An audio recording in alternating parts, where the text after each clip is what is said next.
Hello, everyone. You're listening to Game Rivals, a podcast where a Nintendo fan and a PlayStation fan talk about the latest games and happenings in the gaming community and industry. I'm one of your hosts, Maximilian X, and together with Sean Templar, we bring you this bi weekly podcast about video games. In this episode, we recap the year of 2018 by talking about the highs and lows that caught our attention, the Game Awards 2018, and our personal favorites of the year. And at the end, our thoughts of what we expect and look forward to in 2019. Okay, now on to the first segment, which is talking about the highs and lows of 2018 in gaming. So, would you like to start us off? Sure, definitely. I think that 2018 was a impressive year for gaming. I saw a couple of days ago, I read some articles online saying that it might have been the best game year so far. Yeah, but they kind of say that every year. I was about to say that. Yeah, they say that every year. Yeah, so like I'm gonna be honest with you. You know this about me. I'm a big Sony fanboy. Yeah. And for Sony, it has been an amazing year. We've had amazing titles, starting with God of War in April, which also won Game of the Year at the Game Wouldn't you Awards. go a bit even further back with like Monster Hunter? Yeah, but like specifically talking about Sony, Yeah. I'd say that Sony had a tremendous year. If we back it up, yeah, definitely. We had Monster Hunter, Yeah. which had some exclusive content on the PlayStation.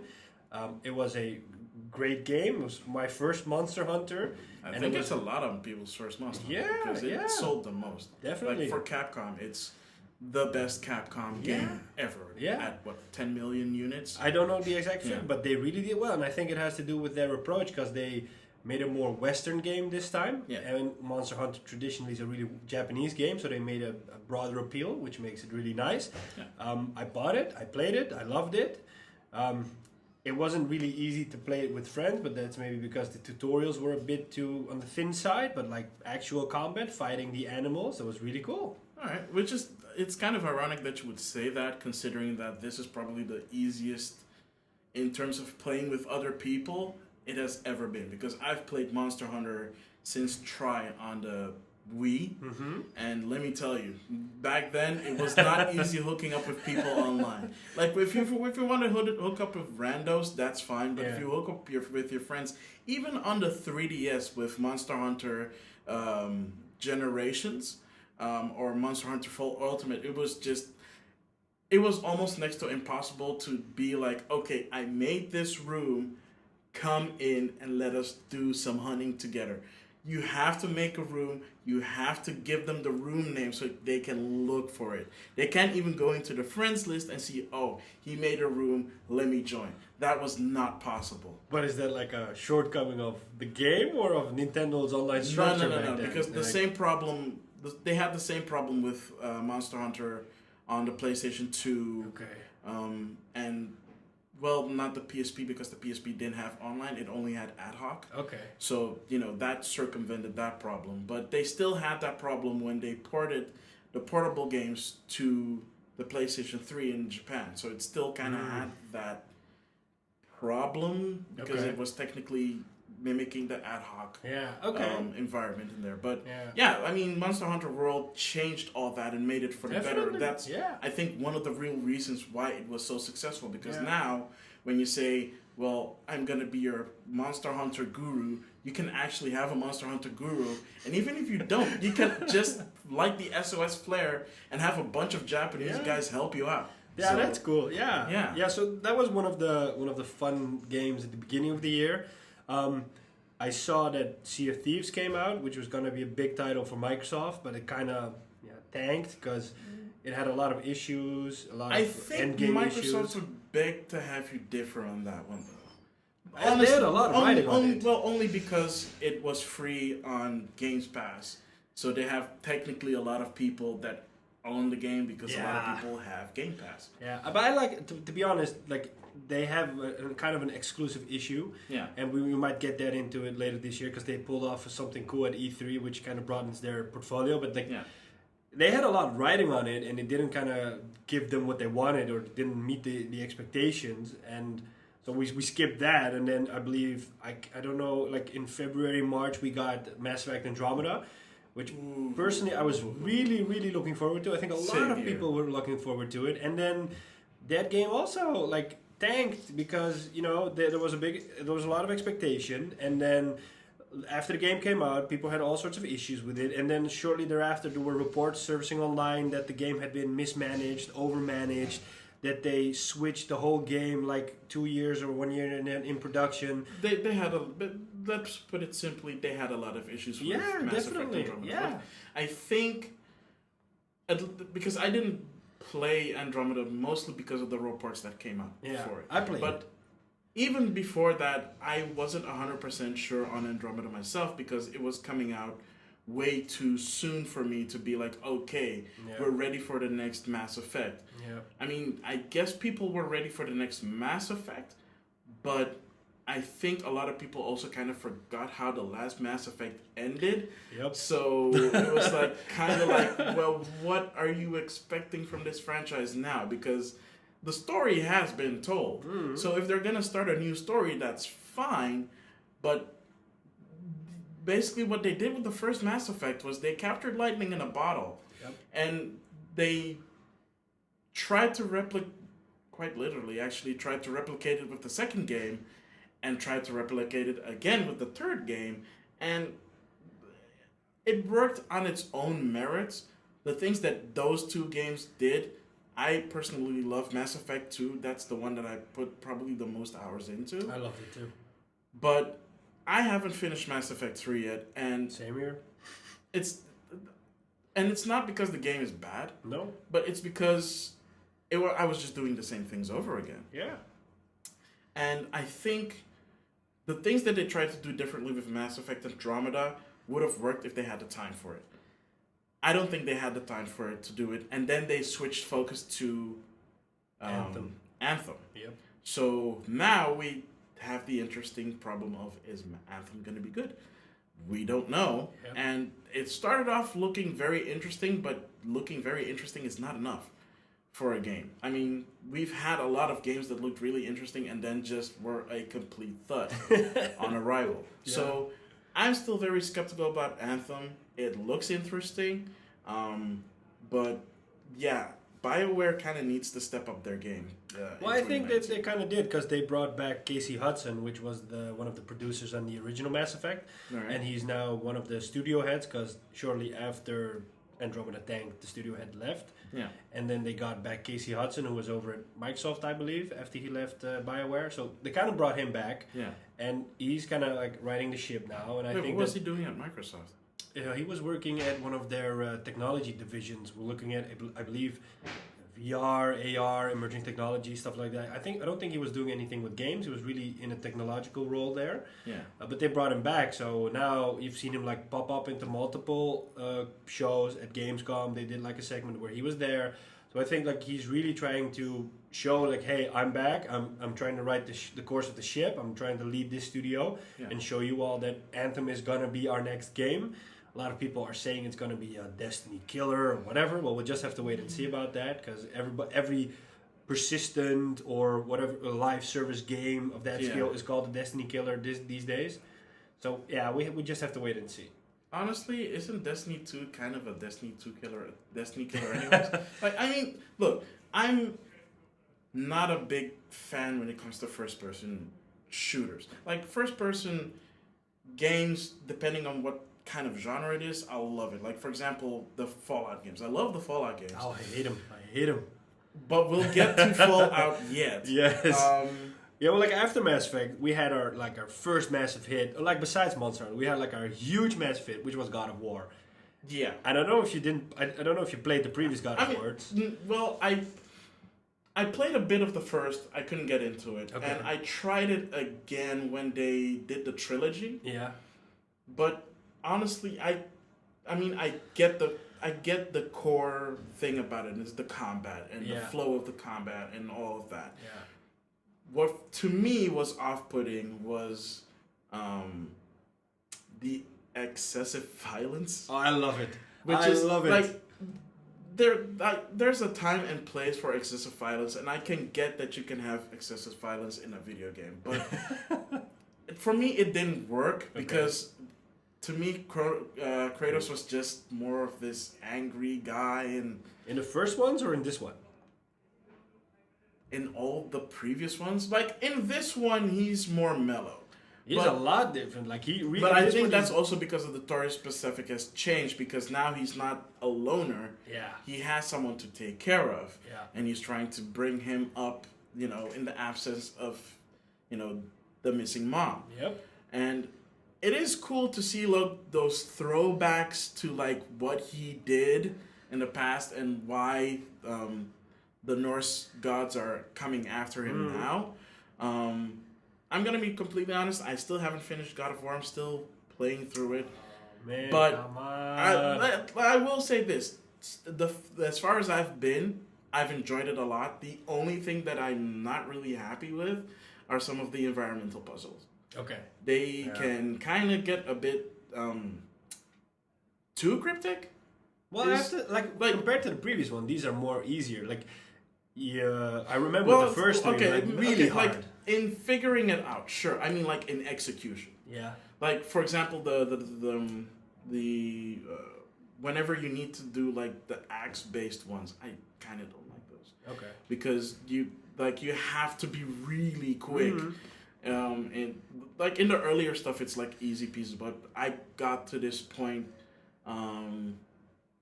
I think still fairly early on again in the game where you like have to constantly flip a panel with the axe until And the whole freeze it platform and- lowers yeah.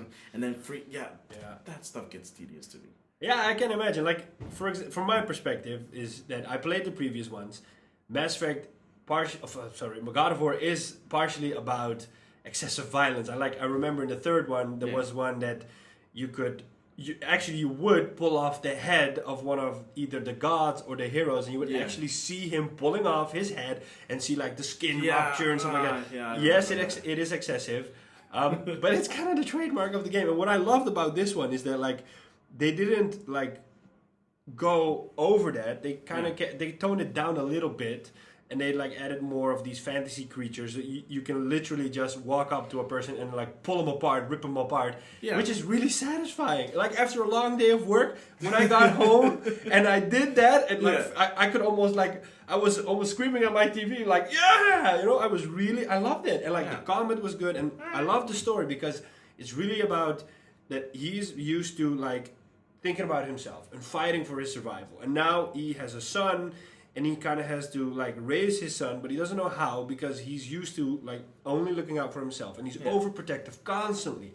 And then his son is trying to figure out like who his dad is and why his dad is in Norway and or in Norse times, and like his son is constantly asking him questions, and he's constantly saying, "Yeah, boy, I can tell you, boy, move, boy, little lot boy," and that makes it cool. But The meme of 2018. yeah, but you can actually see him grow, and like at the end, it's really like they have a bond and they're really together, and that's the beauty of the game. You can see their relationship develop, and that like when something happens to his boys, he's like, "Boy, no!" He actually cares about his son. Yeah. Sometimes he gets mad, but that's what I loved about the game. It's not like a sequel or whatever, and you don't have to know anything about the previous games. That It's is the cool thing- to know, yeah. but you don't have to know. It's like a nice added benefit. Yeah, but that is also the thing that I like about this. Like, this is how you would treat a proper reboot, Definitely.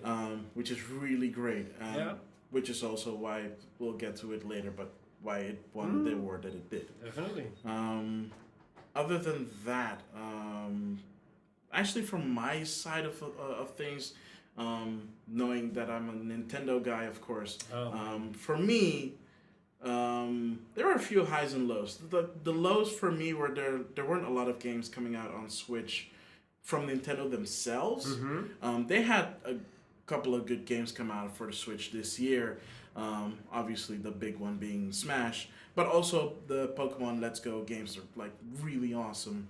Aren't those the kind of games that look like Pokemon Go on the mobile No. devices? Because I didn't play Yeah. it, but I heard a lot of people complaining, saying like, "Yeah, it's like Pokemon Go, but it's prettier." Yeah, but it's because of the capture mechanic. okay. So they changed the capture mechanic where it's not a battle anymore. Yeah.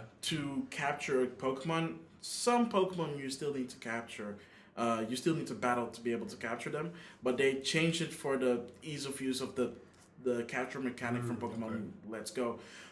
But I feel that that was the whole point of it, because they have, I think, about 200 million active users on Pokemon Go. Damn. And they're trying to pull them into the main line. Yeah. But you can't go from Pokemon Go straight to like a mainline Pokemon game. Yeah. That is a jarring step for like a lot of people, especially if they haven't played Pokemon since the Red, Blue, and Yellow days. So of course they'll do a remake of Yellow, which is familiar to a lot of people that are playing it already. So yeah, I mean that game, like if you like look past that, if you look past the whole the capture mechanic is from Go, and just purely focus on what makes Pokemon good, and that is the battles and the story. For as light as the story is, it's really good. Plus, honestly, you kind of can't beat playing with your Pikachu or Eevee. They just like on my Twitter, I put this most adorable animation of me like just petting my Pikachu, and the most adorable laugh that came out of it, and I'm just like, okay, I'm done. I'm sold. I'm like, take me now. Wow. But it's cool to have a game have that effect. I mean, like, I didn't play Pokemon Go on mobile. Yeah. I like the only Pokemon games I played was Pokemon Red on the Game Boy Pocket like 20 years ago, something like that. Yeah. And it's cool to see it making a comeback. To be honest, I bought a Switch this year as an impulse, and I bought Zelda with it, and I had like never really properly played a Zelda game. Yeah. Good place to start though. Yeah, I love the Zelda, and I mean like I like went into it open-mindedly. I just bought Zelda, like okay, let me finish Zelda first, and then see about Mario Odyssey, which I didn't play. Yeah. I sold my Switch actually, but like what I loved is that it was an open world game. Yeah. It was. And everything made sense. Like, I would collect fruit, and then I would see, like, a pan, and I thought, like, okay, what happens if I just hold my fruit and I throw it into the pan? What will happen? And then it would just cook and give me improved stats on my fruit. Yeah. So that was really a moment for me in which I thought, like, okay, holy shit, I didn't expect this. So, I think that it's cool for Nintendo to pull in people from Pokemon. Yeah. But I think that like they also need to focus on making games like Zelda, like which Yeah, really and it's attracts their core audience. Well, and that is something that we're gonna get into later in the podcast and then later in the episode about the things that we're gonna look forward to in this year. Like I'm just gonna like spoiler alert. I think this is gonna be probably even bigger than Switch's first year. Which Switch's first year, like 2017, was massive. 2018 was okay. This is one of those times where I am gonna say they were able to rely on third parties and indies for 2018 to carry the Switch. Maybe not as well as their first party offerings would have, but still surprisingly well. I mean, we got the earlier in the year, we got the remake. We got the port of Wolfenstein 2, which is surprisingly well. I played it on PS4 last year. I loved it. Yeah, and the only real difference is that it looks a little worse for wear, and it runs at 30 frames per second, but it still plays well. Yeah. And Panic Button actually brought out an update later in the year that improves the stability of the game and even makes it look a little better. Yeah. In some places, like they actually look better. So that's also actually another thing about. Then we'll finish this segment off. Is that a lot of developers are now starting to realize, oh snap, the Switch is actually selling well. Mm-hmm. People want games on the Switch. Definitely. What can we throw against it? Yeah. Because if you like, look for example at Namco Bandai, even though that they're a partner with Nintendo, like they made Smash Ultimate in partnership with Namco Bandai. They themselves did not put out a lot of games in the first year. They did a few, like a bunch of the Atelier games, and I think one of they don't do the Fate Stay games. No. You can tell me anything. I honestly don't know about the No, Switch. I mean they put out a few games on the Switch in its first year, but this year was kind of meager. They did port Dragon Ball Fighters to nice. Switch, That's nice. and it plays really well. Oh, that's cool. Like, because I tried the beta, I haven't bought it yet, but I tried the beta, and it ran very smoothly for the most part. Like, sometimes you'll get into a battle with a person, and that person just has a shitty internet connection. So then you know, like, okay, lag. I know it's not me because I'm using a wired adapter on my Switch, so I know that I'm not the problem here. Yeah. But yeah, you saw a lot of ports suddenly getting either coming out in 2018 or getting announced for next year. But like, and from a lot of third parties. So from the third party perspective, I'm kind of curious what they're gonna do next year as well. But for 2018, they kind of actually stepped up to the plate for the Switch, and I kind of think that's really cool. Okay, but let's be honest here, because we're also seeing it with the Xbox One and the PlayStation 4. Like, what's kind of happening is that a lot of games from like the previous generation are being ported to the PlayStation and the Xbox, and then being either upscaled or remastered, whatever you want to call it. Yeah. Some the same games- is happening to the Switch. Yeah, but like my question is like, in some cases it's beneficial because some games, for example, Shadow of the Colossus, it was like completely remade and it was almost like a completely new game. So that's like a step I understand. Yeah. But like, what I'm wondering is doesn't it look like a quick cash grab for developers to like, just as like they're throwing old games on the PlayStation and the Xbox, they're like, okay, hey, we're actually selling Switches now. Let's see what we have in our catalog and just throw it over to the Switch, and then we can just make a quick cash grab because there are actually people on the Switch that want to play our game, but they're not doing it because they want it to be on the Switch. They're just doing it from a business point of view. That's my question. Yeah, so I want to leave that for at least for the next segment, but let me just say this on that. Yeah, that is happening. I mean, like I said before, like Namco Bandai is like suddenly, like a very good example is from Namco Bandai is that now all of a sudden they announced 2 games like late last year for the Switch from the Sword Art Online franchise. Like one is a really old, like I think PlayStation 3 era game that they're porting over to the Switch, and another one is from 2017 that came out on the PlayStation 4, Xbox One, and PC. And that is getting a release this summer. So it's kind of like, well, that's great that you're bringing it out, but it's kind of late.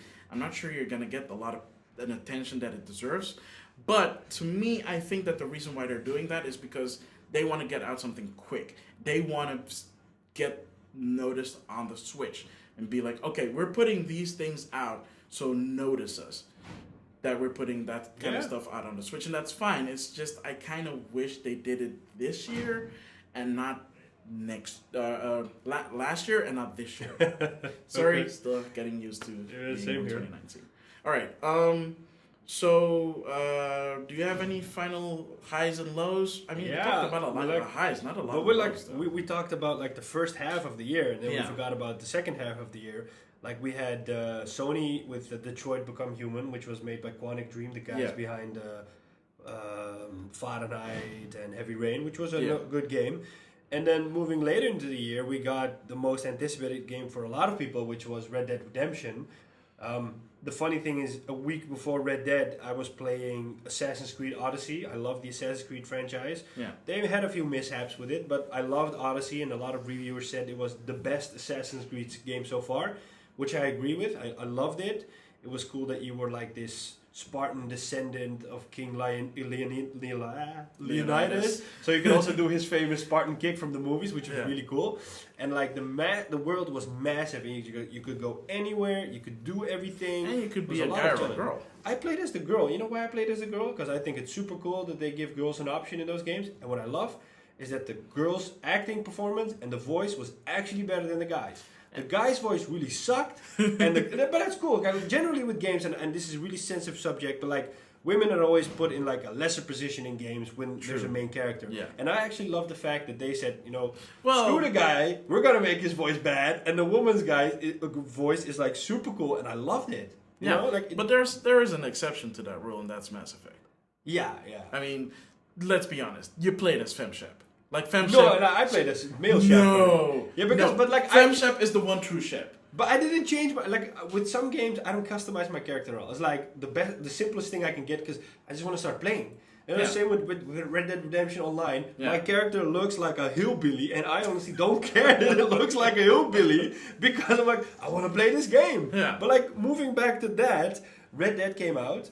I loved it. And the funny thing is, I bought it online through the PlayStation Store, so it unlocked at midnight, and suddenly I saw people online at midnight that hadn't been online for months or years on their PlayStation. So I was actually seeing 15 people online playing Red Dead Redemption. I'm like, okay, this must be something. And I love that game. Yeah.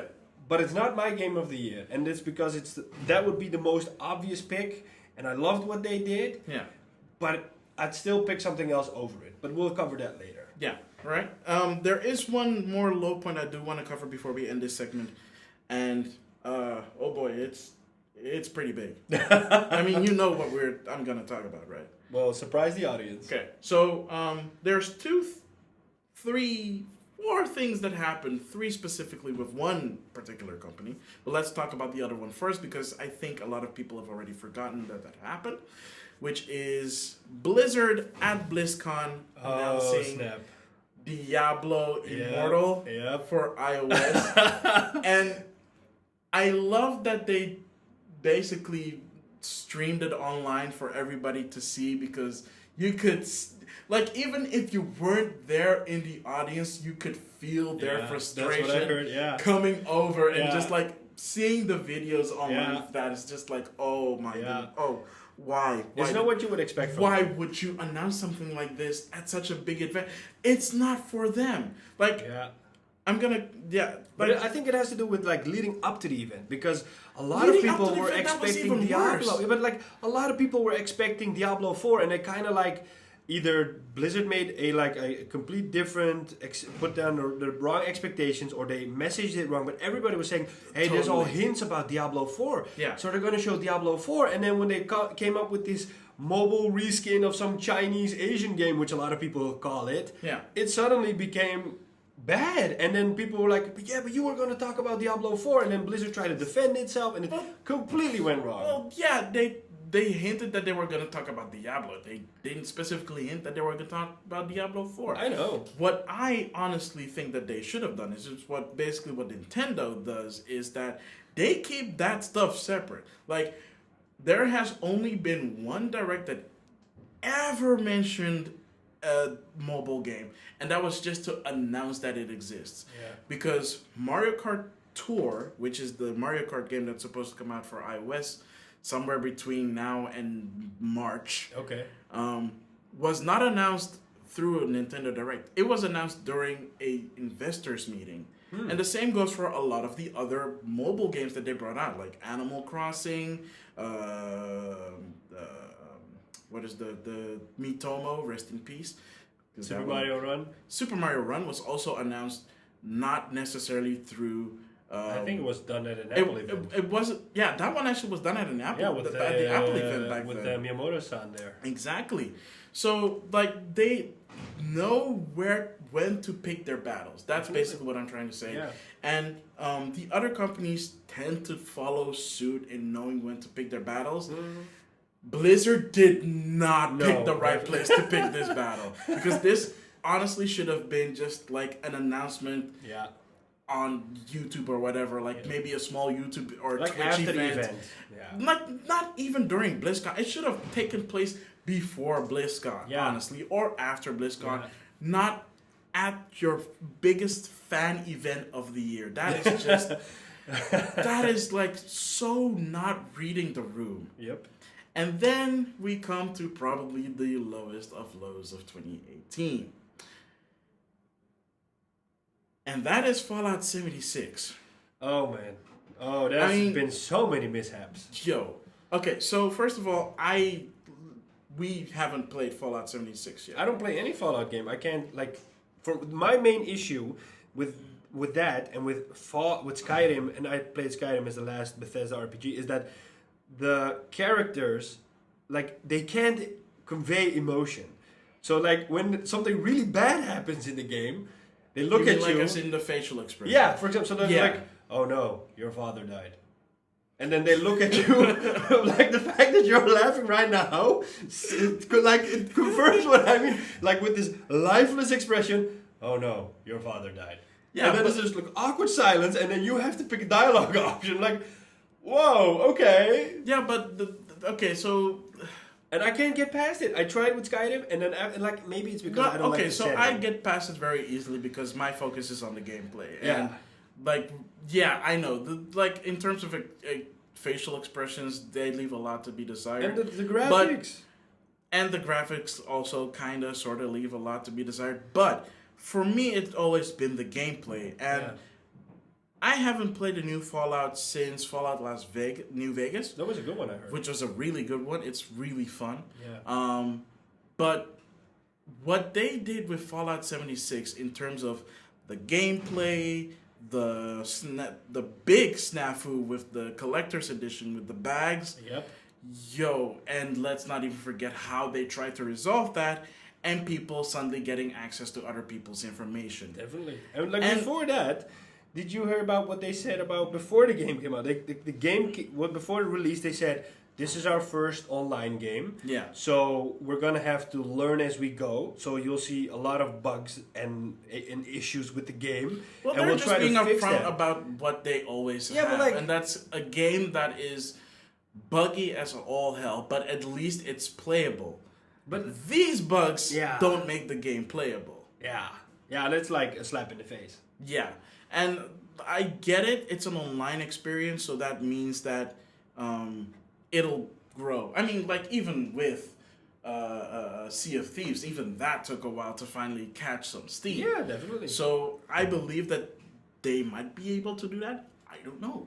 But in terms of other stuff that they did, in terms of the PR side of things, Yeah. they need to like just either pull a No Man's Sky and like go radio silent on Fallout 76 Yeah. and just silently But they update can't. it for at least the foreseeable future. Yeah. But Or- like there was also this issue that a few people posted like online about what they had with their experiences with customer support reps. Yeah. And then Bethesda came out and said, "Yo, but that's like an external company we hired to help us with customer support, and they're not part of us, and that's not the answer we should have given. So we're sorry about that." But like the fact that you have to go that way and have to explain that all is just wrong. I mean, like Yeah. customer support, it's like maybe it's a Dutch thing, but here they always say like the customer is the king or should be treated like a king. So that like we need to Yeah. roll out all stops, and then like. Well, there are some caveats to that. Yeah, definitely. But like then the fact that they do that and say like, yeah, they're not part of us, so they kind of distance themselves from it. Like, but hey, it's the first experience or the first impression that a customer gets, Yeah. and it's a bad one, and you only get one shot at the first impression. So like, if your customer in that moment suffers under that, they might say, you know what, I don't want to play this game anymore, and Yeah. I'm not going to buy any of those games.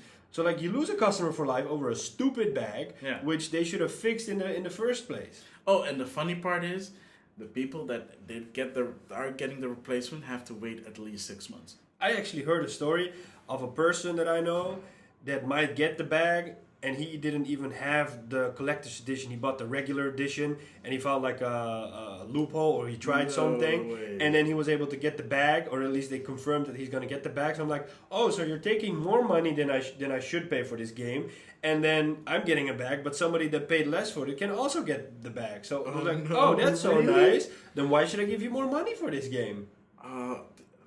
This is Yeah. why collector's edition kind of just Yep. should. Just give me a stop. statue. Like Yeah. I know that Ubisoft does it a lot with their collector's editions. They give these cool statues. Give me a stupid statue, but don't give me a stupid bag and then have somebody else get the same bag for less. Honest, yeah. I don't know. It's just, it's a thought. It's like a completely different topic that we can continue to go on and on about. But let's just end it at this.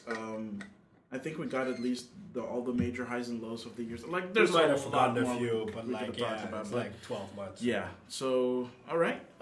So that's it for this first segment. We'll be back after this. Yeah, we'll be back after this.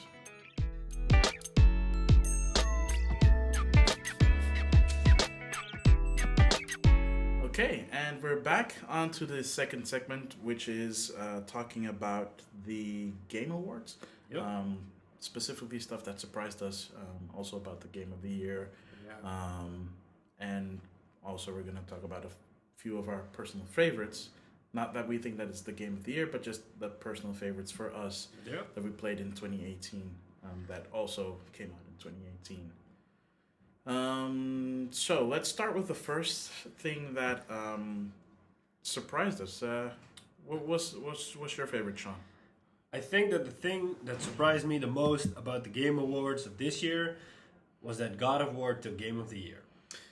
And that's specifically because it got nominated in a lot of categories, but It did win a lot of them, though. well, like the most important ones, it kind of like a nomination. But Red Dead Redemption got nominees in almost all the categories that were possible. Yeah. And it took a lot of the awards in a lot of categories. Okay. Like when I saw it, I'm like, okay, they're gonna take Game of the Year because that's the most logical step. And then out of the blue, God of War got Game of the Year, which was one of the bigger surprises and was kind of the one I was hoping for. Yeah. And it was cool to see that they got it. I love the fact that they like got the whole team on stage and had this cool speech. I loved it, and I didn't see it coming. I thought, okay, you know what? It's cliche, but Red Dead Redemption is gonna take it home, and it's not because Red Dead Redemption is Red Dead Redemption because of the name. The game did a lot of cool stuff, Red Dead. Yeah. But it left more of an impact on me with God of War than with Red Dead. So that was a big surprise for me of the show. I think you had another one. Yeah, so one of the things that was really cool about this one, and I think it's also kind of because it ties back to our previous segment, which is the makers of the Fallout series suddenly coming on stage and announcing that they have a new game that they're working on with Obsidian, which is, as we know now, a Microsoft-owned studio, but this is not an Xbox exclusive game. It's a game that's coming out on Xbox, it's coming out on PlayStation 4, it's going to come out on PC, which is really cool. The stinger of that one, though, is that they touted themselves as the originators of the Fallout series, working together with the guys that made Fallout New Vegas, which a lot of people consider to be a really good follow-up to Fallout 3, which I feel like is also the same. I loved Fallout 3, but that one had issues. Mostly story-wise, because the ending was kind of dumb. I didn't play it. They tried to fix it with the DLC, and it's like, wait, but spoiler alert for a game that's over a decade old, but you die at the end of Fallout 3, and then the DLC rolls over, and it's like, oh, surprise, you didn't die. The Brotherhood of Steel picked you up. It's like, no, they couldn't have. I was not in a position to be rescued at all. This was a self-sacrificial ending for the player. Nice. So, yeah, but Fallout New Vegas, did not tread any of that. It took place in a new location, New Vegas, and it had a lot of cool, interesting characters. Almost, what is the game that I'm actually thinking about right now? Is Enlighten us. Far Cry. Far Cry. Almost Far Cry 3-like characters in there. Oh, that's cool. Which is really fun because the main character is just like a complete asshole. Do you want to know the definition of insanity? That's one of the characters' main things in Far Cry 3, what Voss says. I love that. Yeah. So, I mean, okay, maybe not to Voss level because Voss is just, insane. Well, it was a really good bad guy. It was pretty close. And Fallout New Vegas was fun. So, having those two groups of people come together, make a new game.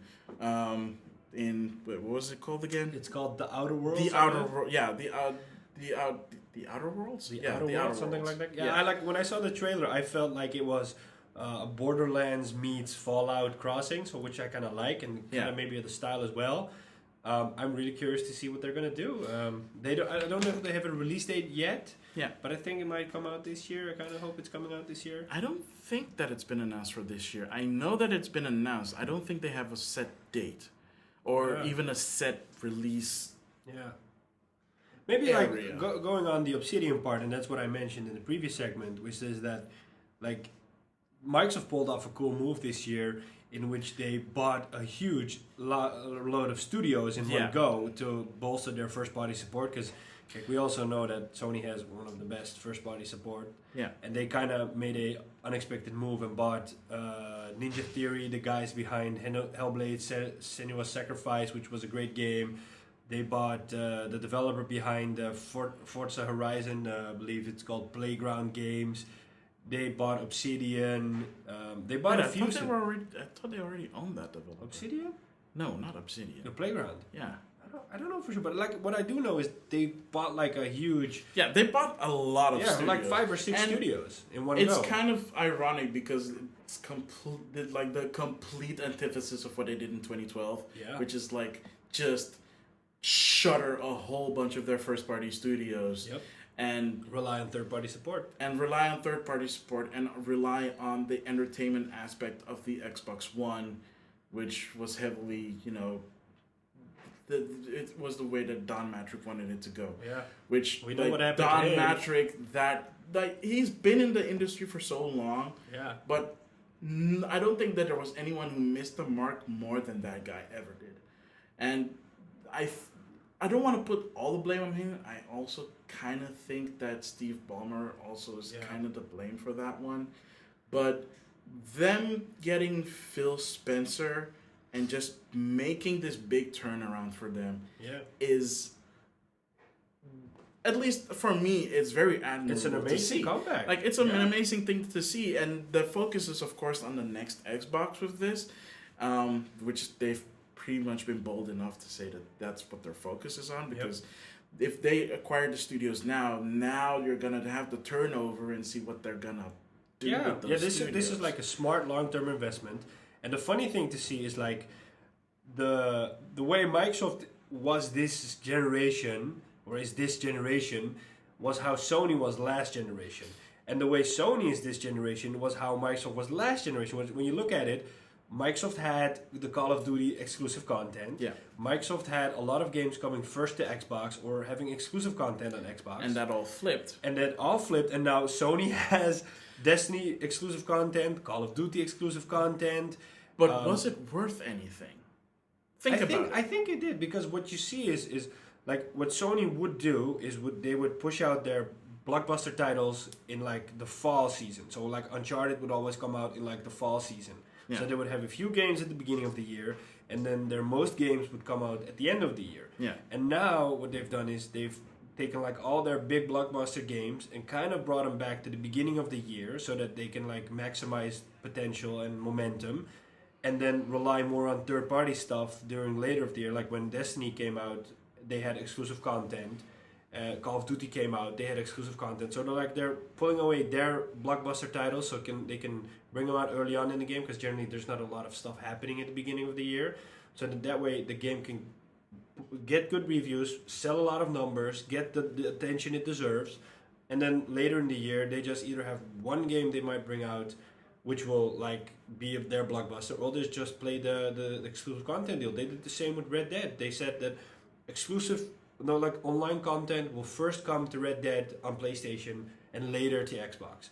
And if you look at it, Sony didn't bring out anything in the last 6 months. They did everything at the beginning of the year, besides Spider-Man, which is still an amazing game, which is kind of a segue to my next point, which is that Spider-Man was an amazing game.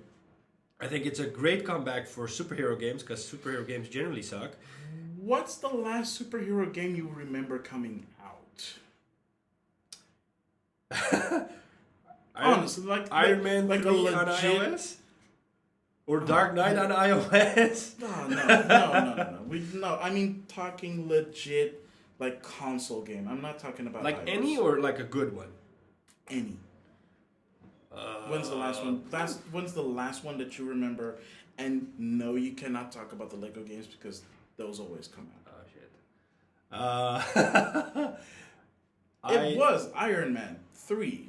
Oh, maybe like, but that's the like Sega one. But like maybe that's then like the exception, Batman Arkham Knight. But that's like a really, really big exception. Okay, that one is the last one. Yeah, but that's like, besides normal because those games are really good, and Yeah. that's because they don't rely too much on movie lore and stuff like that because it's separate. Not from even that. on comic book. I mean, they rely on the comic books for the characters, Yeah. and then they spin it in Yeah, their but own that's way. I think that's the way to go. Yeah. And like what I loved about this Spider-Man game is that it just takes its own direction. I love the way the mechanic is of swinging. It really feels empowering, like to swing Not through the since ceiling. Spider-Man 2. Yeah, Spider-Man 2 was amazing. Spider-Man 2 nailed Yeah, swinging, and yeah. this is like even better. Yeah, and that's really surprising because I know that they brought out like different Spider-Man games in the last few years. Yeah. But this one just the combat is like a cross of the Batman Arkham games, which I loved. The swinging mechanic is amazing. The graphics, I played it on a PS4 Pro in HDR 4K on my OLED TV, and it looked amazing. The only gripe I have with the games is the boss fights. Like a lot of the boss fights are the same formula, and you can just win every boss fight in the same way. That's the only gripe I have with the game. I'd have to agree. Yeah, with the and boss like what I fights. also was bummed out about, like early on in the game, you can easily guess who the bad guy is and which direction he's gonna go, and that's partially because of they spoiled a lot of the stuff in the trailers, in events and stuff like that. Which is the reason why I don't watch Marvel trailers like ever. I can't imagine. Yeah, like I'll give a spoiler alert because I hope people played it. Otherwise, plug Yeah. your ears. There's this character, I believe, Mr. Lee or something like that, and he works with Aunt May.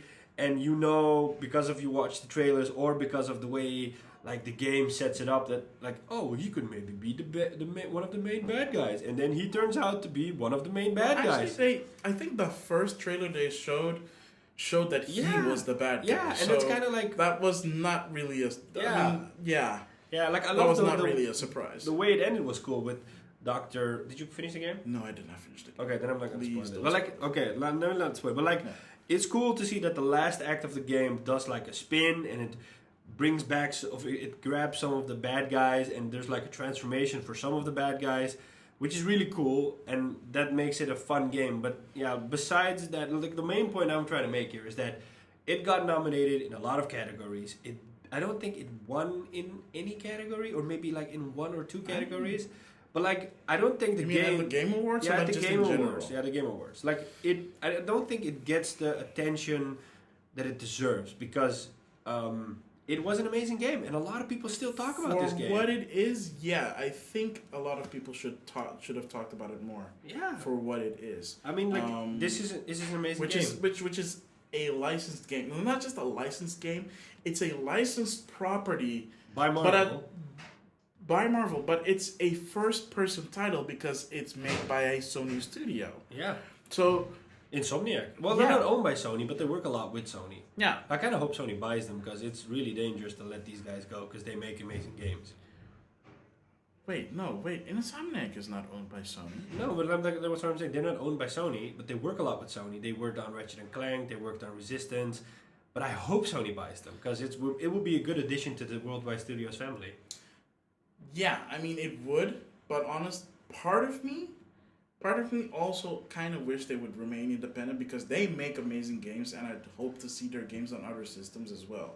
As the fanboy that I am of Sony, I'd say no. Let's keep them in the Sony family. On a side tangent to like licensed IP, one of the things that surprised me the most was one of their first announcements during the Game Awards, which was Marvel Ultimate Alliance 3 Yeah, I didn't see that as a coming. Nintendo Switch exclusive. Yeah.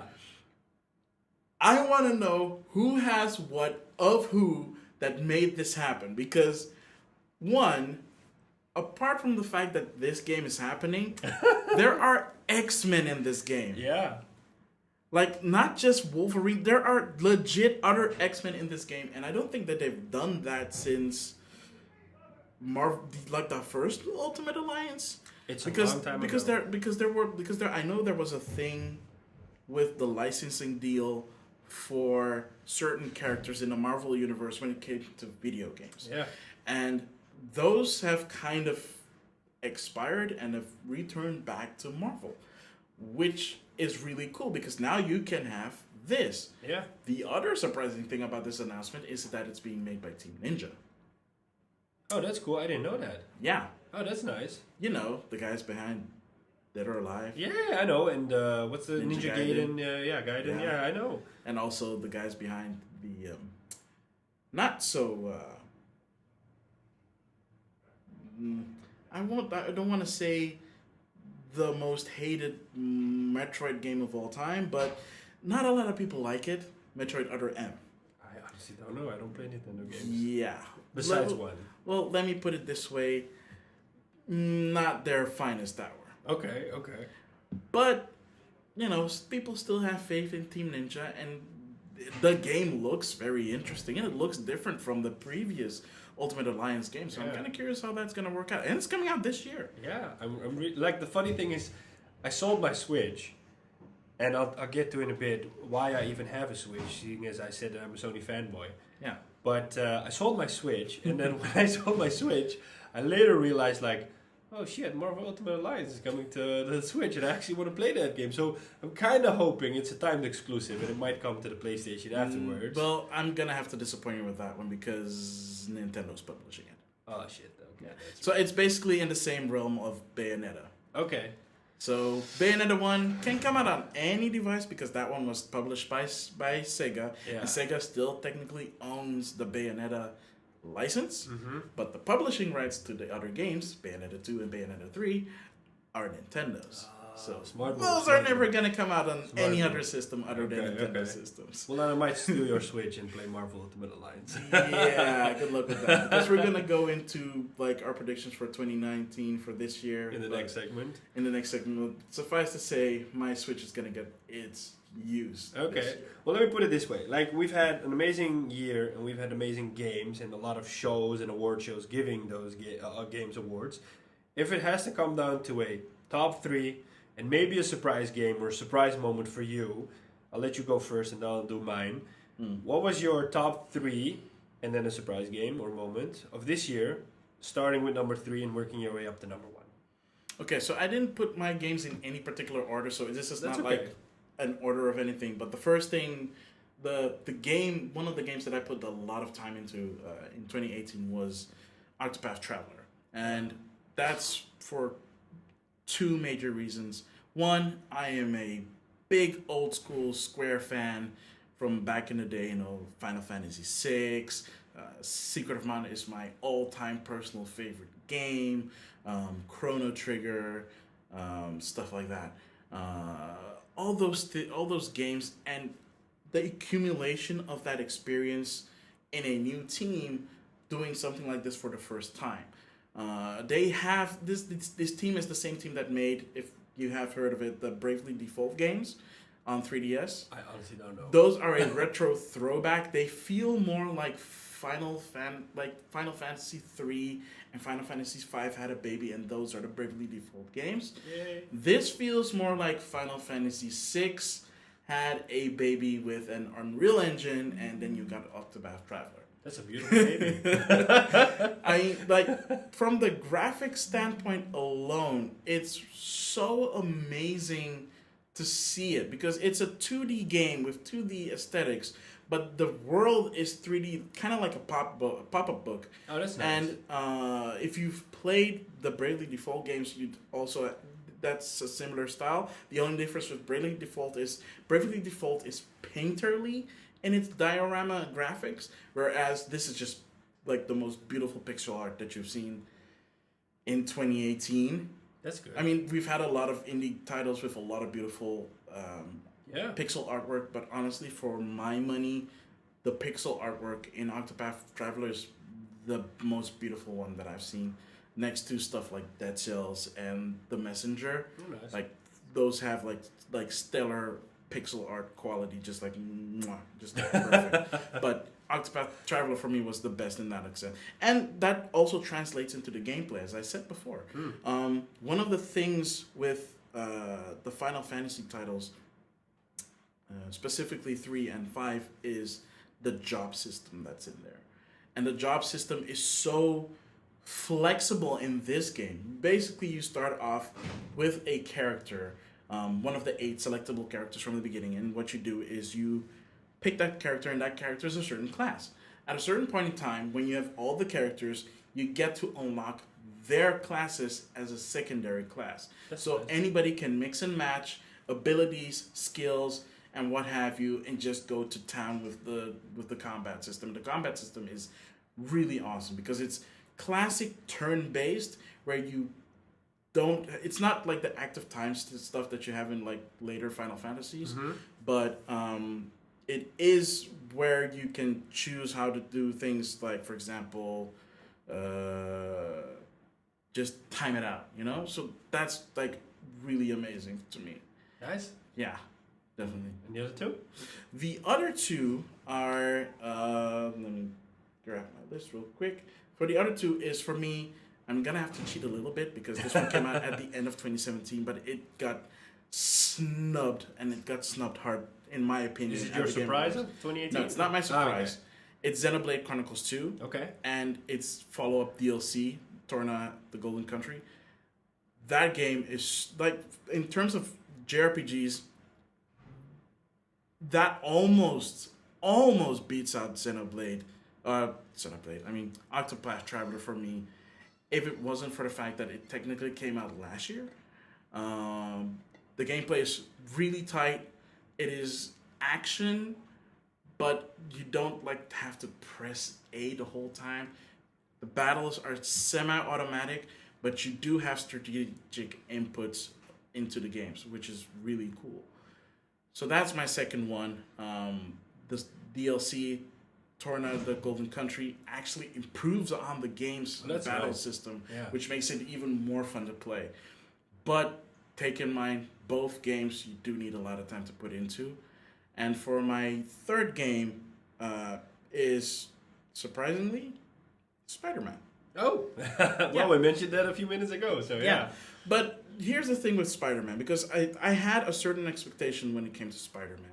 And with Spider-Man, the thing for me was the swinging mechanic and the combat. Yeah. Because the combat was, in Spider-Man 2, was serviceable.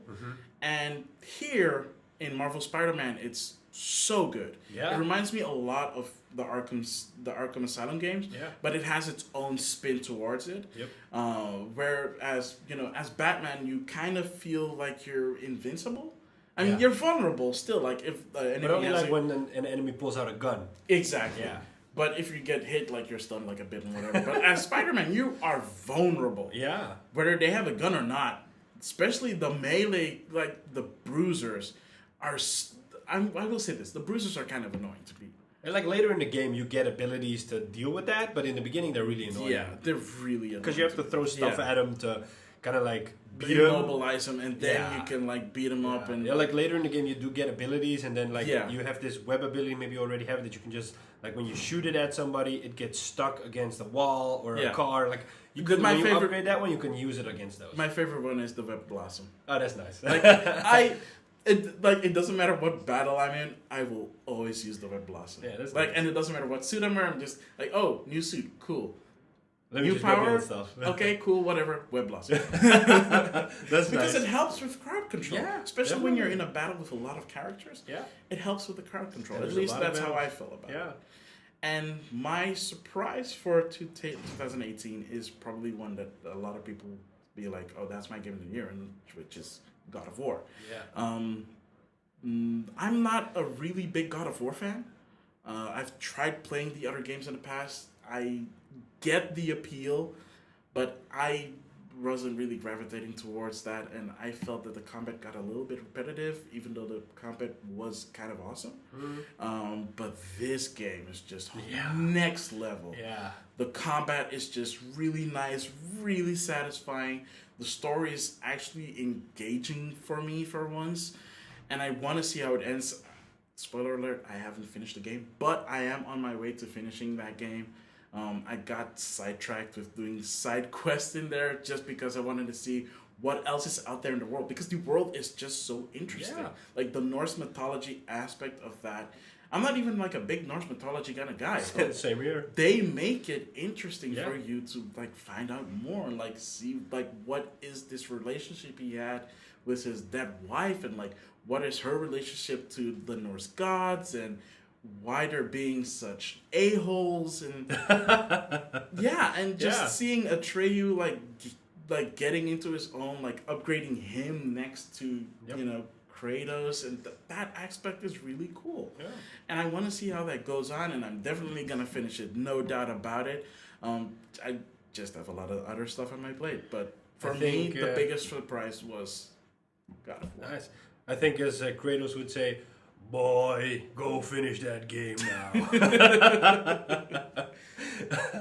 Also, a nice little thingy that they did in the Game Awards. Yeah, I loved it. I loved it. I love that. Was a great part. Did you see? Did you notice the wink that he had? Yeah, yeah. Like, I didn't notice it the first time, but like after watching it like a second or third time, like, oh, he winked at someone. Like, who did he wink to? I want to know who he winked to. Maybe the creative director Cory Balrog. He was at the front row. Yeah. So thank you for that. I have my own list, which is I don't think a lot of people will be surprised. I'll start with my number 3, which is Red Dead Redemption. Mm-hmm. I think a lot of people had that on 1, but the reason I have it on 3 is that I love Red Dead Redemption. I love the first one. I love the second one. One of the coolest things I think about the game is the environment, because the first one was like a lot of pale deserts, and here it's a lot of green, a lot of forests, a lot of living environments, which I love. Something akin to being realistic. Yeah, like I had a lot of moments that I was just riding on my horse, which is called Brego.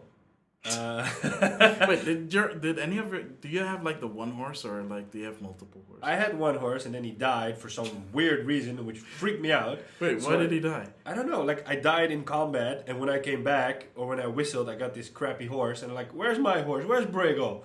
And then he suddenly was dead. And so I thought, okay, I can't use this shitty horse, so I went and caught the Arabian, which took me like 90 minutes to catch, because it was throwing me off all the time. Yeah. Which I believe I call him Scarto. I suck at names.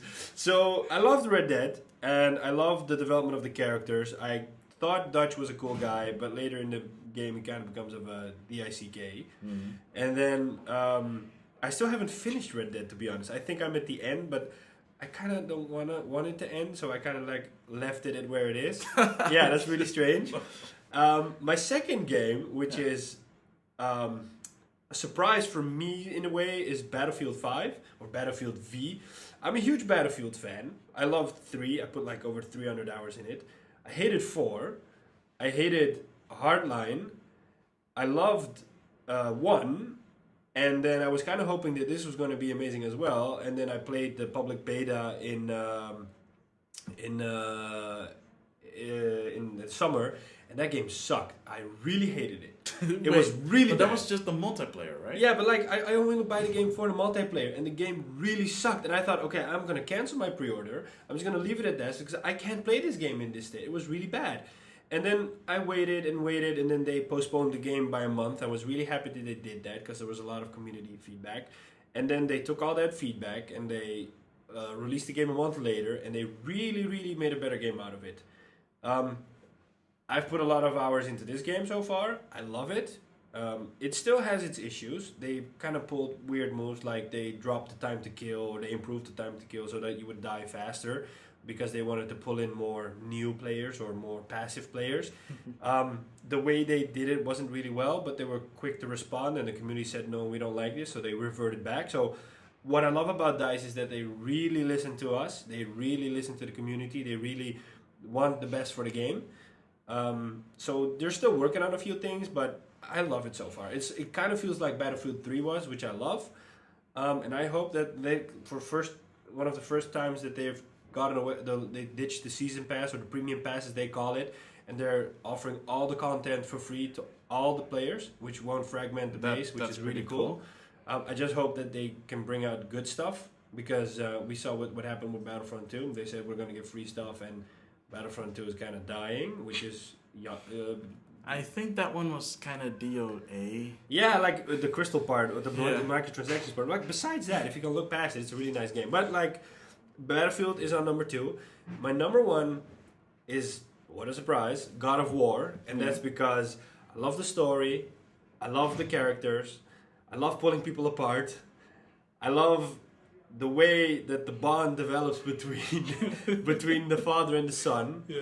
I love that it's kind of like a open world game, but it doesn't give you too much freedom and it doesn't restrict you too much. So there's like you can explore when you want, but you can also quickly just go back to the story when you want. And I love that about the game. And they're kind of hinting that there's going to be a sequel. There is a pretty open end to it, so that's really nice. That I did not know. Yeah, so I think like it's gonna get better after this. So I really love that. And it was one of the first games that I bought a new TV this year, one of those OLED TVs, and it was one of the first games, or it was the first game that I played on that TV in 4K in HDR, and I was completely blown away. I was like, oh my god, this looks amazing. And I had it throughout my whole playthrough. A lot of times I was like, oh my god, this is so pretty. I was looking at a plant or at an axe, or I was like, oh my god, this is so pretty. I love it, and that's the kind of effect it had. The graphics are on par, and it's like a whole complete package. That's what I loved. And then we get to my surprise of the year, which is a game that came out the year before, which is kind of funny, which is Zelda... what's it called again? Breath of the Wild. Breath of the Wild. Wow, really? I'm really you enjoyed bad. it, and yet you forgot the name. I'm so... That's why I'm a Sony fanboy. But like... It's not a good excuse. My Switch, like I bought my Switch as an impulse. Yeah. I don't know why, I just bought it as an impulse. I bought it with Zelda, and I thought, let me just try this Zelda game, because I've heard a lot of amazing stories. It won Game of the Year, like the year before. I'm pretty sure I told you that it was amazing. Yeah, and like I had played previous Zelda games like for a few minutes, but I never liked it.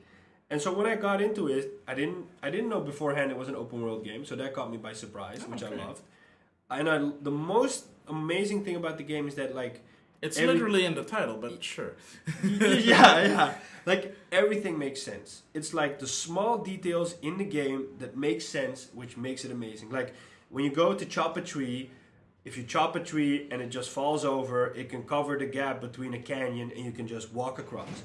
When you chop some more, it turns into a pile of wood which you can collect. You can grab fruit from your inventory, throw it, bake it, make a better item out of it, get better stats.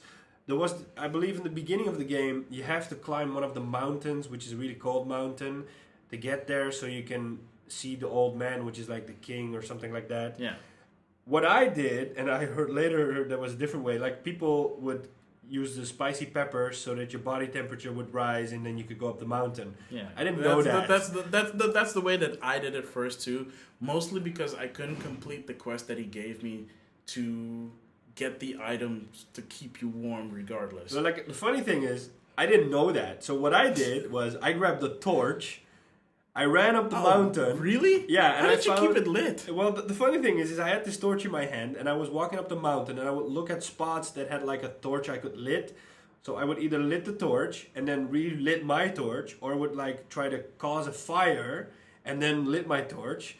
And that's the way how I got up the mountain. And then the old man said, oh, I'm surprised you got here. Well, let me just give you some warm clothes to keep you warm. And when that happened, I freaked out. I was like, couldn't you have done this before? Why did I have to walk up this mountain with this stupid torch? And the joke is he could have given it and he before, could have done it but before. You didn't do that. Yeah, I didn't know about the stupid peppers. I just used my torch and I got up the mountain. But like that's what I loved about the game. Wait, you do know that you could have turned the peppers into a meal that keeps you warm for longer, right? I didn't know that. But that's what makes the game so amazing. You can do it in a lot of creative and ingenious ways, and that's what makes the game amazing. I'm gonna be honest, I didn't finish the game. I have a lot of games that I got into this year and I didn't get to finish because of a lot of stuff. But I loved it, and that's why it's my surprise of the year. And I can honestly say I didn't see it coming, and I loved it. I loved every second of it. And maybe heck, I'll buy a new Switch and then try to finish it. I don't know. If Marvel Ultimate Alliance comes out, I don't know what I'll do. Well, but yeah, that's it. Yeah. All right, cool. Yeah, that wraps it up for this segment, I believe. We'll be right back after this.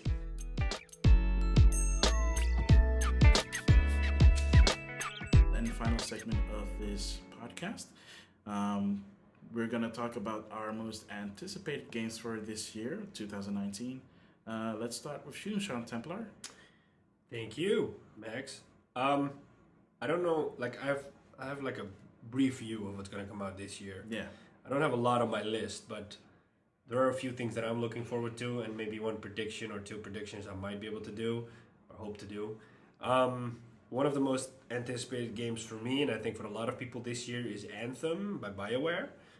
We talked about it earlier that it might be the Destiny killer or whatever it's called, and that BioWare is going all in on this one. Wait, but is that really what people are calling it though? I've heard a few people say, hey, it might be the better Destiny game because it has an actual story which is good, and it's an RPG game because BioWare has a foundation in RPG games. I'm really psyched.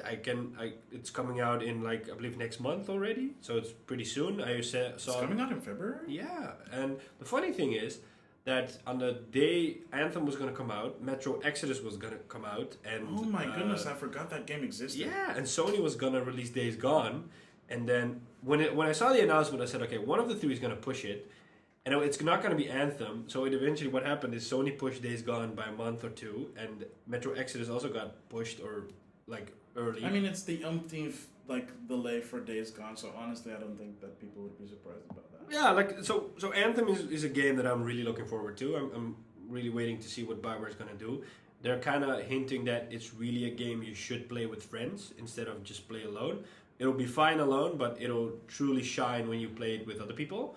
You know, Bethesda says the same thing about Fallout 7. Look how that turned out. Yeah, but I think that BioWare has I tend to think that BioWare has only a slightly better reputation on that end than Bethesda. Well, so far they've only had one mulligan, so... Yeah, so we're gonna see about that one. Another game I'm really looking forward to is The Division 2. I played a lot of Division 1 and I loved it. I loved the setting, I loved the customization of the weapons and the systems. What did you think about the announcement for that one? Because I honestly, when they announced The Division 2, I was legit surprised that The Division 2 is happening. Yeah. And seeing basically what they were trying to convey for that game is that, well, you can play it one way or you can play it another way, and that's fine, but it kind of, there's no middle ground there. I don't know if there is a middle ground to create, but they showed two of the most extreme cases that they could show. Yeah.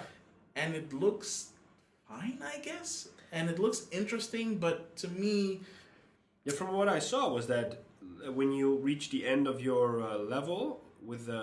there's so many levels you can gain as a character, and then when you get at the end you have to choose a specialization, and I believe one of the specializations was that you got a big ass sniper, and the other one was that you got a grenade launcher. So it kind of plays into a role that you want to have, do you want to do crowd management or do you want to be the long range guy. So I believe that they're trying to push you in a direction that way. The fun thing about The Division is that in the first one as well, you could pretty easily switch up between playstyles. You could be the aggro character and grab all the aggro if you wanted. For example, I always used to rock an M60 and be like that Rambo and grab all the aggro, rah! And then people would either play like a glass cannon, or they would be like a tank or something like that, So that's fun, and I like the way the setting. I think it's cool that they moved to a bit more of a warmer setting. It's cool to see that Washington DC got taken over by nature, so it also got more like a tropical setting. So it's cool to see in which direction they're going to take it. What I love about what they're doing with The Division is that The Division is going to enter its third year, I believe, and they're still supporting the game. They're still bringing out content. Yeah, and it's all free. So that's cool to see that they're still doing stuff with it. Because you can't pick up The Division for $10 these days. Yeah, and the cool part is when you buy it now, you have a huge... Okay, but are there still people playing it regardless of whether they're supporting it or not? Is there still an active, a big enough active community to make okay, it's $10, pick it up, play it, see if you like it or not? I don't know the exact numbers. I stopped playing it a few months ago, but every time I still jump in, I can just quickly matchmake with people and play matches, or I used to be able to do that. The fun part of it is you can also co-op it with your friends, so that's also a nice part of it. It's drop-in, drop-out co-op, so it's something they really did well. Yeah. Another thing that I mentioned it earlier is Days Gone, is a game that Sony announced a couple of years ago, and it constantly was either postponed or it didn't get a launch date, and now they're saying April 26th is their firm launch date. I hope it's April 26th. I'm really looking forward to the game. That's the zombie one, right? Yeah, that's the zombie one. Kind of the one that combines World War Z with kind of a Last of Us. It looks really cool. We're gonna have to. It looks really pretty, and the parts where the zombie mob swarms you, it looks really awesome. It does, yeah. That game also supports like multiple play styles. I saw online that like you could play like a stealthy guy, and you could just like sneak your way past the zombies and the NPCs, or that you could go in all Rambo style and like create a lot of noise. So that's cool about it. We're just gonna have to wait and see for that one. There are like two things I hope that's gonna happen this year.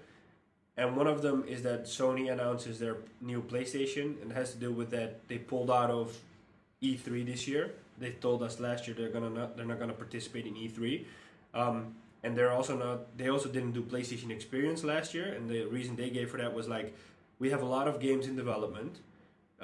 We don't have anything to show you right now. They don't have anything new to show. Yeah, like then what generally with those things is that like, there's always stuff to show. There's always new stuff to show. I mean, like Ghost of Tsushima was a game they showed last year, which looked amazing. So there's always stuff to show, but like it might be a signal that they're prepping to show the new PlayStation.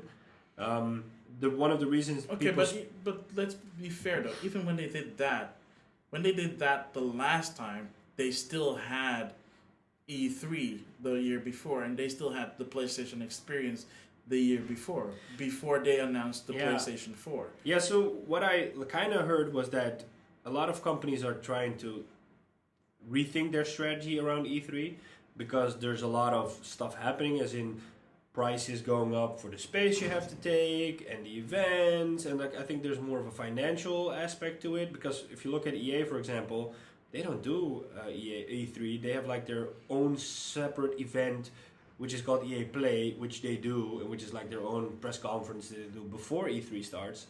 I think a lot of companies will go towards like a personal event in which they will only do PlayStation stuff or only do Microsoft stuff, so it puts more focus on their games, and it's also more controllable from a financial point of view. Yeah, well, that's the same reason why Nintendo doesn't do like E3 press conferences anymore, and they do these directs. And honestly, okay, from the first iteration when they did that, it was kind of hit or miss.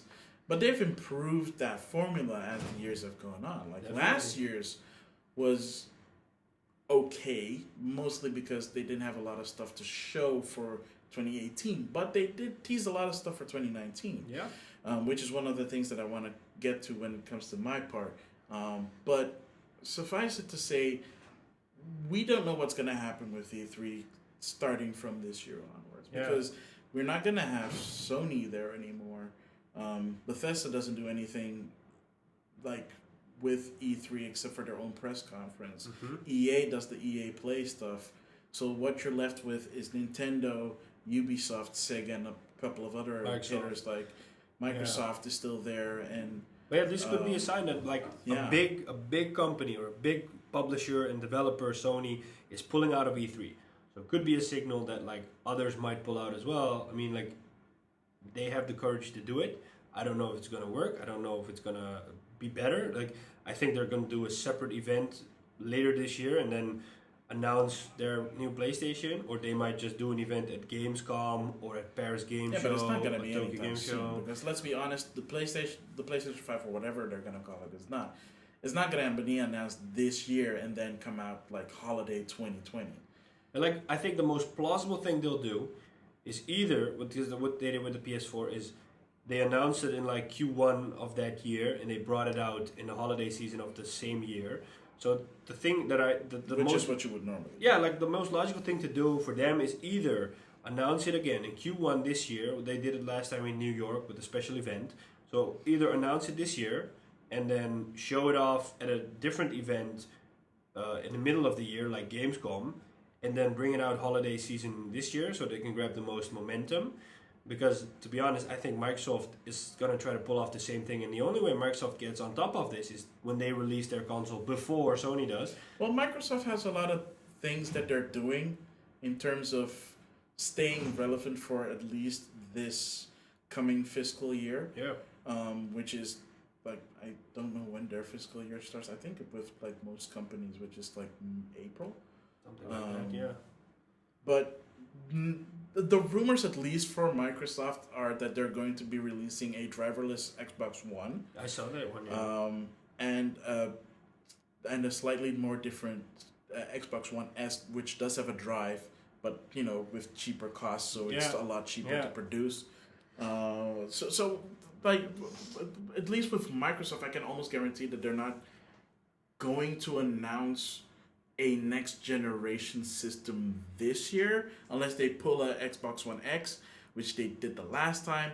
And quite honestly, I don't know if that was a good idea or not because it took a year and a half for that system to come out. And even when it did come out, it kind of, I mean, it got sales and people bought it, but honestly, I felt like it kind of landed with a thud. Mostly Yeah. because they decided to launch with PUBG and it ran ass horse crap. Yeah, so like the thing I see them doing and I see Sony doing is that they either do what I said, like they're gonna do it this year, or they're gonna announce it this year and they're gonna bring it out in like March or April next year. But what I think that like a part of their strategy will be, which Microsoft kind of missed, is that I think they'll still keep in the PS4, but they'll like bring out if they'll keep in the PS4 Pro and they'll lower the price to like $299 or $249 or something like that, and they'll call it entry level or affordable 4K because it does checkerboarding and does stuff native stuff. And they'll bring out the PS5 and say like, okay, if you want native true 4K, which Microsoft's kind of trying to do, is with the One X is that like if you want native 4K on 60 FPS, because a lot of people say that that's the point they're aiming at, you can buy the PS5, which is going to be hopefully $499. I don't think they'll get away by making it $499 because then you'll get in the same territory as the Xbox One and the X. And I think that in these times, consumers are aware and are really more focused on price because I think that's one of the reasons the PS4 got this generation is because they were in stores for $399 instead of $499 with the Kinect you didn't want. And like shortly thereafter, they ditched the Kinect, Microsoft, and they still weren't able to catch up. Games, of course, plays a lot of into this, but I think $399 was a really good soft spot. So I hope they bring out the 5 at $399 and make the Pro $299 and call it affordable 4K. But then here comes the really interesting part, and then we're gonna move on for this one. This is my question to you. Yeah. If Sony and Microsoft bring out their next generation systems and all it does is improve on what they already did with the Xbox One and the PlayStation Pro, 4 Pro, would that be enough for you to be like, okay, now I'm gonna go to the next generation?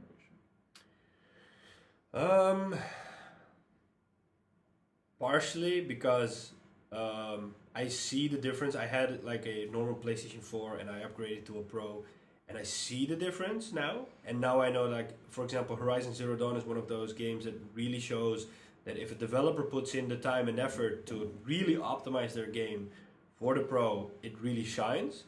And I think that's still one of the best examples of a developer harnessing the power of the Pro. So like, if more developers do that and they have more bandwidth and more space and room to like get more out of it, I think it'll be amazing.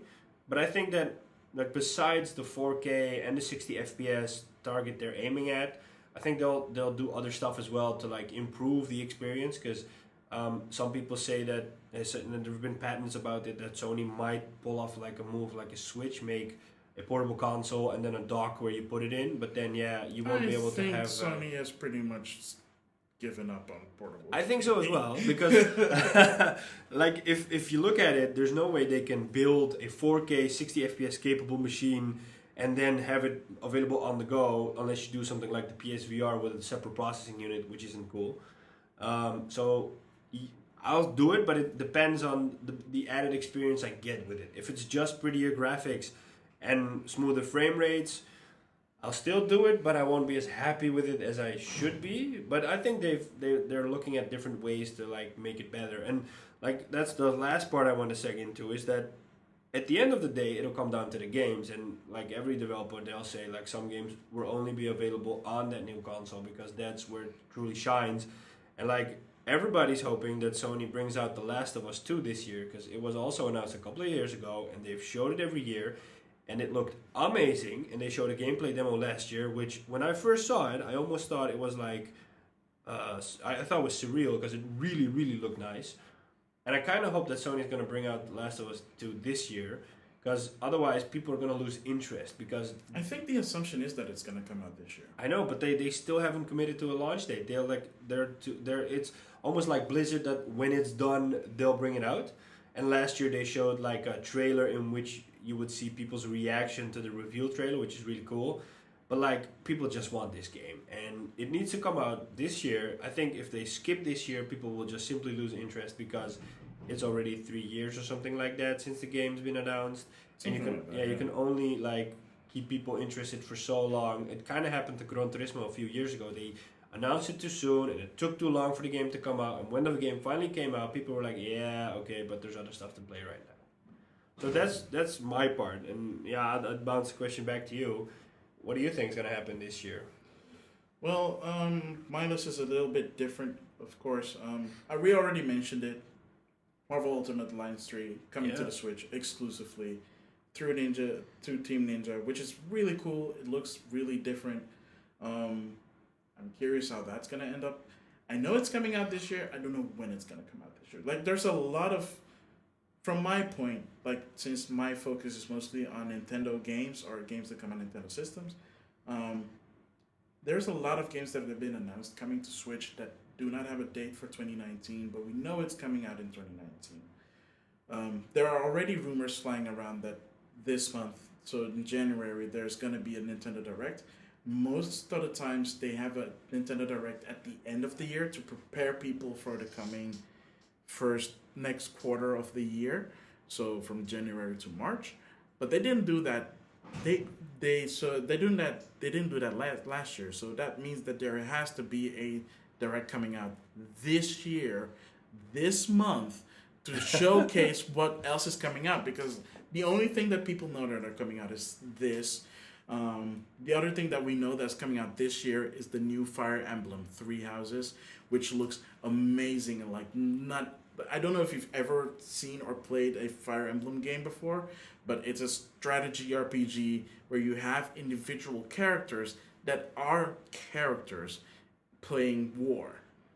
And you move your characters, and you're technically in an army, but the army is like, what, 6 people during any given battle, but the enemy has like a whole bunch of like, fodder that you need to kill off, minus the actual characters that are also on the battlefield.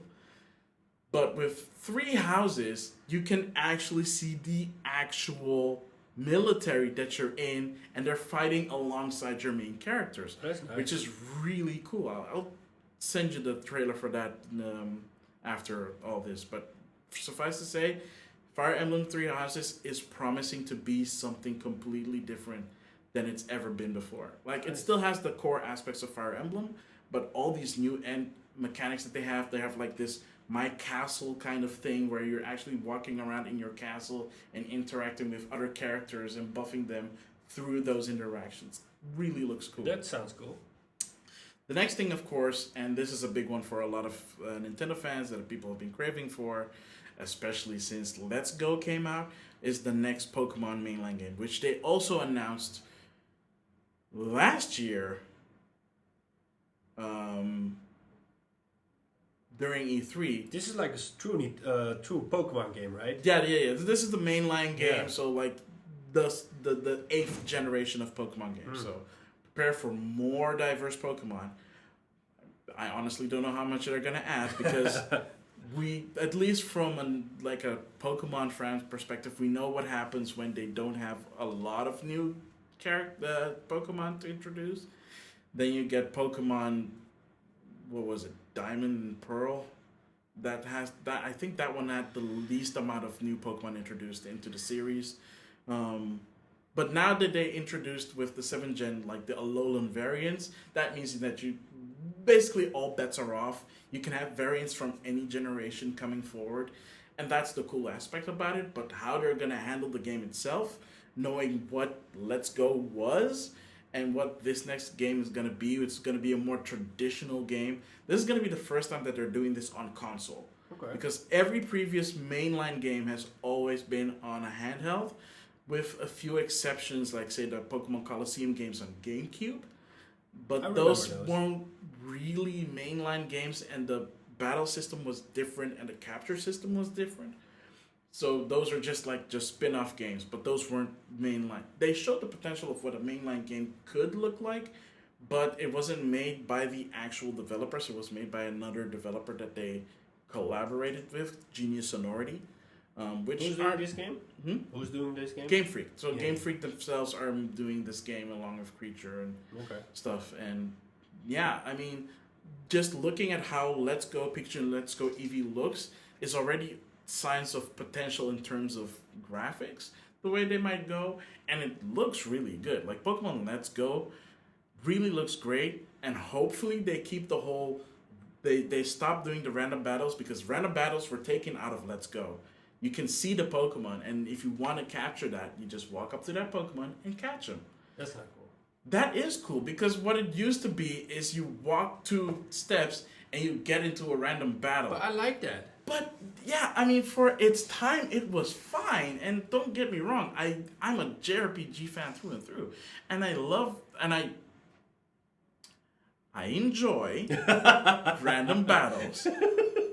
But I think that's a bit antiquated at this point. And quite honestly, I'd rather be able to avoid Pokemon, especially in caves, because in caves, Pokemon were inescapable. Like, at least in the overworld, you have the tall grass so you can avoid it by walking around it. But in caves, you were just helpless. At least in Let's Go, you have the option to walk around the Pokemon. So hopefully they keep that aspect from Let's Go Pikachu and Let's Go Eevee.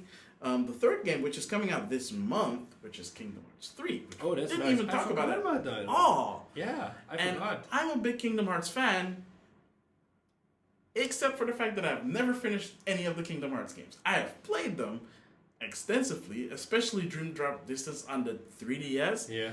and I was at the final boss, and then I lost my cart. I saw that there's a sale in the PlayStation Store, so you can buy all the remakes for real cheap. So maybe Yeah, you should but look then at that they're one. also bringing out the story thus far, which is basically everything together. Oh, I didn't know that. So I'm gonna wait until that comes out and see how much that costs, and then get that, and then I think that comes with Kingdom Hearts 3. So that's basically everything. That's nice. So that's something I'm really looking forward to. The game looks gorgeous. Like I love the way it looks. Yeah. the game looks gorgeous. I'm just afraid to No, get no, into no, no. it. The game looks gorgeous. End of discussion. It No, is the no. most prettiest game Oh, definitely. for 2019. Yeah, but like my thing is that I'm afraid to get into the game because I only played the first Kingdom Hearts like on PlayStation 2, I believe. Yeah. And at the time, I remember putting like a lot of time and effort into it, but I don't know if I got far in the game. So, like if I think back at it, I don't know if I'm ready and if I can bring it up to put that much time again into a story so far. Well, and it then, is a JRPG. yeah, and then still like after that intensive experience, they're like, oh, okay, now it's time to play Kingdom Hearts 3, and then play that because I kind of get the feeling it's like a Final Fantasy game since it's being made by Square Enix. Yeah. And it'll be like 80 or 100 hours before I finish it, and I don't know if I'll be able to pull that off.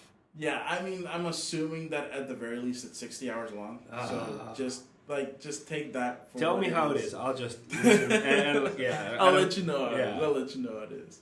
And the last one, and this is more of a speculation because of something that got announced during the Game Awards, which is Joker from Persona 5 coming to Smash as the first DLC character, which is the most ridiculous and most amazing announcement that they could have possibly done at the Game Awards because one, people did not expect that. Yeah. Two, people knew that Nintendo was in charge of the DLC list, not Sakurai himself.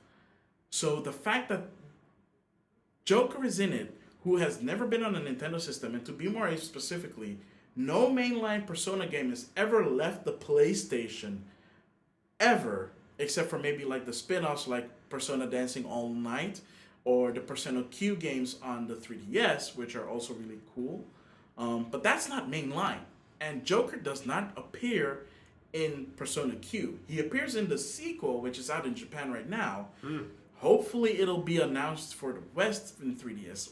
I don't know. We don't know. But the game exists, and Joker is in that game. So for at least for Japanese players, it makes sense. But for like a global aspect, it would make more sense if they brought out Persona 5 to Switch.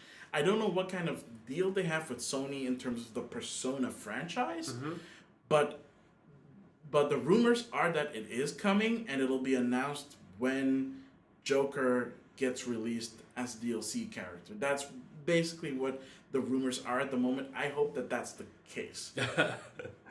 I hope so too. Because I want to play Persona 5, but honestly, stuff like that, it's the same reason why I bought a PlayStation Vita. Okay. I bought a PlayStation Vita for one thing and one thing only, and that was Persona 4 Golden. Wow. And I bought Persona 4 Golden on discount before I bought the Vita. Wow, okay. So you can understand how much I am looking forward to Persona 5 potentially coming to Switch. I can understand. I don't play JRPGs, and maybe like a few ones in the past. I've never played a Persona game, but based on how enthusiastic you are, I hope it's going to be a cool game. If it comes to Switch. If it comes to Switch, I almost want to recommend you playing Persona 5 as well, because even I know that you're not into JRPGs, but the game mechanics in Persona 5 are very broad. Like the battle mechanics are very to the point. It's your standard turn-based thing, but then you have the second aspect of it, which is the social aspect in the game, where you socialize with other characters, and the social interactivities don't only develop the characters in the game, but also increases your stats. Nice. So the more you interact, the more your stats improve. Okay. So I really want you to actually try it and just see what it, like. I'm not even telling you to finish the game. I just want you to play it and know what your opinion is on that, because like either that or Persona 4 Golden, like those are really good jumping on points. Persona 3 is okay, but then you'd have to play it on a PSP. I still might have one of those lying around. I mean, it's a good game. I don't know if that's the best jumping on point, because a lot of people got into the Persona game because of Persona 4, because how good that was on PlayStation 2. That's also probably one of the reasons why a lot of people got a Vita, because it was announced for the Vita. So, yeah, I mean, try any of them. Don't try the first one. The first one is kind of antiquated. I'll think about it. Okay. But, yeah. I think we've talked a lot about stuff. I think it's time to wrap up. Yeah. I want to thank you. I want to thank everybody that listened. Yeah. And we'll be back soon on a new episode. And see you guys then, or hear you guys then. Yeah, so hopefully when this goes out, like not the next week, but the week after that, there will be a new episode for you guys to listen to. Just keep following us and listening to us. And again, thanks again, and see you guys next time. Nice.